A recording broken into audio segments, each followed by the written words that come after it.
I got a question here from Caden, and this is one that I've seen a couple people ask, but so I'll ask it now. What do you plan on doing, like in the future, for instance, beyond drum covers type of thing? Like, do you want to get into like a band or something like that, or? I actually used to hate that question because I had no idea. But strangely enough, within the past, I'd say 2 or 3 weeks, things have really changed in my head. I think drum covers, they will always be there. It's my expression, it's kind of my art, and I love making drum covers. I love the community, I love the feedback, the whole vibe. I really want to keep doing that as long as possible. But I think what many people don't realize is that you can't eat subscribers. You can't. They don't pay for your rent. You know what I'm saying? Like, comments don't pay for your rent. So you can have 190,000 subscribers and have no money. Yeah. That's kind of the way that it works, and it's the way that it was for me for a very long time. But it's really important for me to try and turn this into a career without alienating anybody, but just like giving it my best shot. And I've really started to think about going into original material. I think that actually, I don't want to give away too much, but I think that's definitely the next step. Like I said, I'll always keep doing covers, even more so if I have a permanent setup, because I don't have a permanent setup. I've never had a permanent setup. But I really want to go into original material. It just feels like sometimes drum covers, I mean, I know I changed the songs, but sometimes it feels like karaoke. And I've said this on the Drum Channel interview as well. You can be the best karaoke singer in the world, but you'll still be the karaoke singer at the club. You know, that guy. And I just feel like I need to give my creativity a chance. There you go. With original material. Any bands looking for a drummer? There you go. I've got a few ideas. I've got a few things coming up. I'll be making a few announcements within the next few weeks or months. Cool. Excited for that. I don't even know about those, man. Yeah, I keep them wrapped up, dude. Yeah, you totally do. That's cool. I like it because I just want to see it when it comes out and be like, nice. Okay. Yeah, don't tell me. Okay, nice. Josiah Schwartz says, how does Cobus do those huge fast fills like in his YouTube covers? They sound like straight double kick, but I know there's more to it. I think he's talking about some of the hand to feet stuff. Yeah, I lie to you when I play them because I create the illusion of speed because I'm too much of a wuss to play them all single strokes. So I just play a combination between the hands and the feet. It's kind of I don't know if I stole this from Mike Portnoy because he doesn't really use this exact same pattern, but I heard this feel and this kind of pattern in his fills, and I just messed around the kit and this kind of popped out. But it's 2 strokes on the bottom on the bass drum, so I play 2 strokes with my bass drum pedal, usually with 1 foot, and then I play 3 on top. So bass drum, right, left, right. I think that's the fill that you're talking about. Yeah, let me show you what it is. I'll play it up to speed, and then I'll slow it down so that you can see exactly what happens.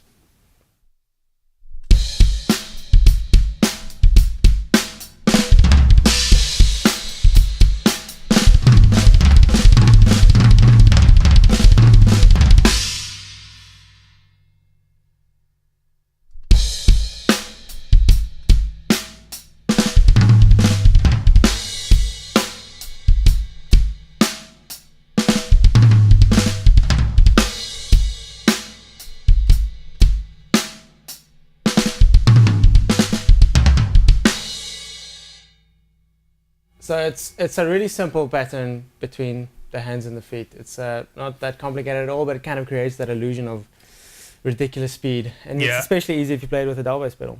Yeah. But it's just 3 on top. So my right hand is playing 2 strokes, and my stupid hand, my left hand, is playing 1 stroke. So it's just stupid hand. Right, left, right. So it's physically, it is for me like the easiest pattern and the most efficient pattern because my right hand, my leading hand is playing 2 strokes, my stupid hand is only playing 1, and I'm just doing a double on the bottom. And you're doing slide technique on the foot, right? Yeah.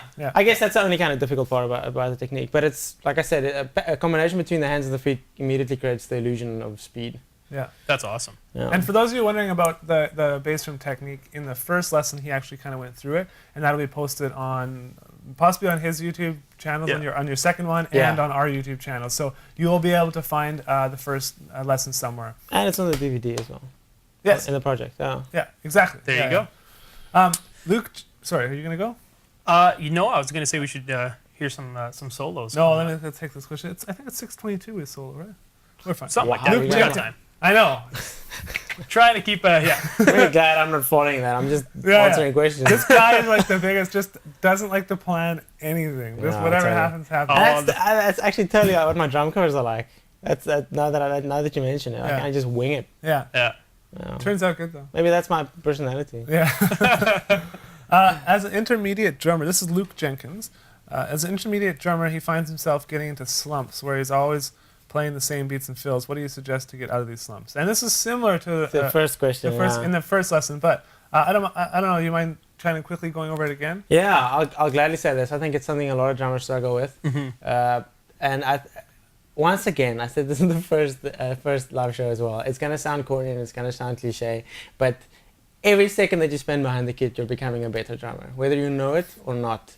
I think a really nice technique, a really effective technique, is to film yourself using a camera, your phone, whatever you have at hand, just to film yourself playing if you really feel that you're stuck, and then leave that. And in a month, check it out again, or make another video and compare the two. Because if you're playing and there's nobody else around to see kind of the progressional steps, does that make sense? Progressive steps, whatever.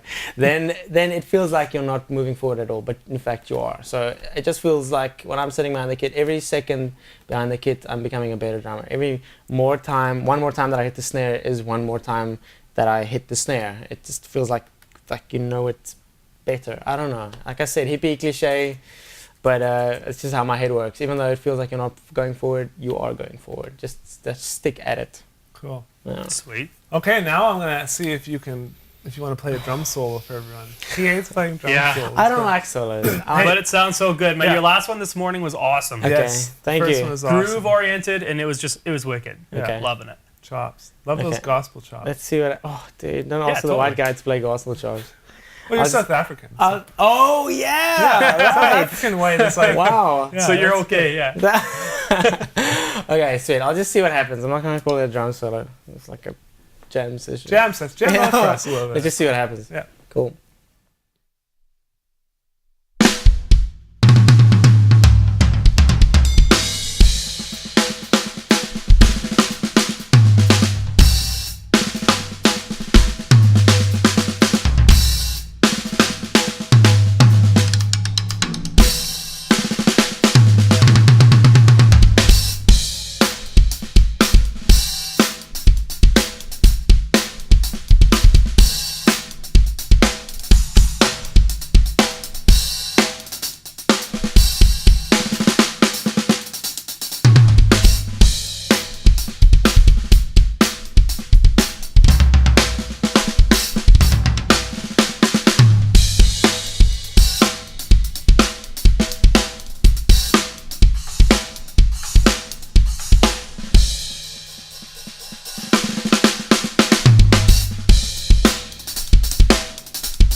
bell. Yeah, man. Sweet, the bell, Nice. dude. I was saying in the first lesson that if there's one thing that I've learned from Cobus this time out here is that I'm gonna get one of those bells. Yeah. Because that bell is awesome. You guys tell me what that is. Yeah. It's a TRX T-Bell, 7-inch. Nice. 7 I gotta get one of those. I'll hook you up with David, dude.